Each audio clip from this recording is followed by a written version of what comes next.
You won't believe this, but at a forest monastery in Thailand, Wat Pa Wai, they don't just use the crematorium for funerals. Nope, they actually use it for meditation training. Yes, a real crematorium in the middle of nowhere. And I went there, alone. It started when I returned to Thailand for my yearly visit and went to pay respect to Luangpo, the revered monk at the monastery. Out of the blue, he asked, "Would you like to sit meditation at the crematorium?" I froze. But something in me said, this opportunity doesn't come to just anyone. So I said yes. To get to that point, you actually have to pass two earlier stages, Panyan and sitting by the coffin.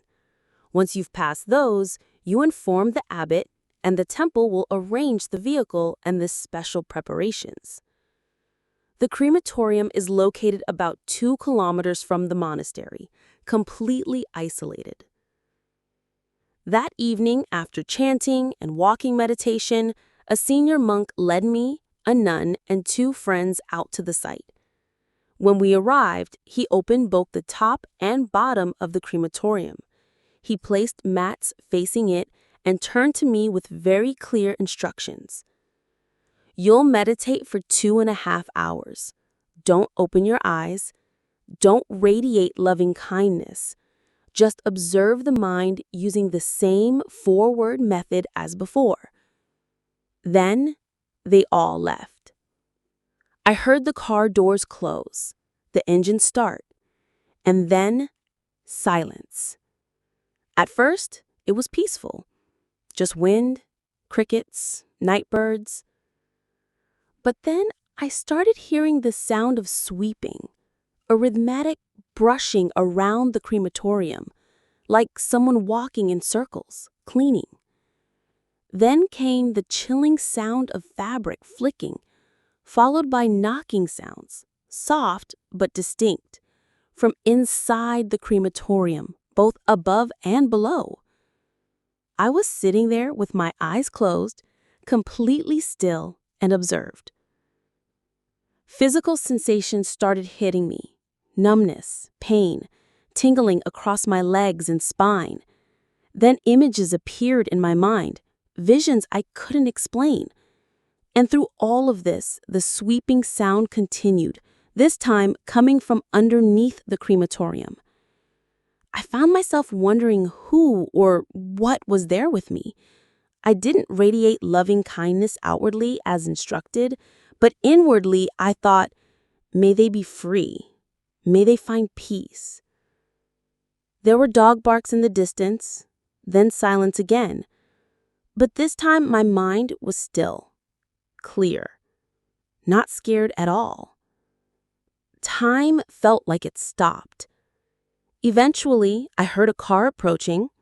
A nun came to pick me up and gently said, "It's time." I slowly opened my eyes, still adjusting to reality. Back at the temple, Luangpo asked with a calm smile, "So, how was it this time? Didn't feel long, did it?" I said, "No, it felt like only 5 or 10 minutes. I spent most of it just contemplating." He chuckled and replied, "That's how it is. You'll be full soon." I didn't ask what full meant. My mind was already flooded with thoughts and realizations. The most important thing I learned was this: the mind is everything. If it's not stable, it will run away from pain, from fear, from discomfort. It wants to escape. And we do this all the time, even in daily life, constantly moving, shifting, reacting, without realizing that we're simply trying to avoid suffering. That night, I passed the final checkpoint in what the temple calls the 3 Arahant checkpoints, a deep mental training program that includes Panyan, sitting by the coffin, and finally, the crematorium test. Through this process, I saw the separation between body and mind, how the body reacts to mental states, and how everything is governed by impermanence. No, I didn't become enlightened, but I came back stronger, sharper, more grounded. And I'll never forget that night I sat alone, face to face with death, and discovered just how alive the mind can truly be.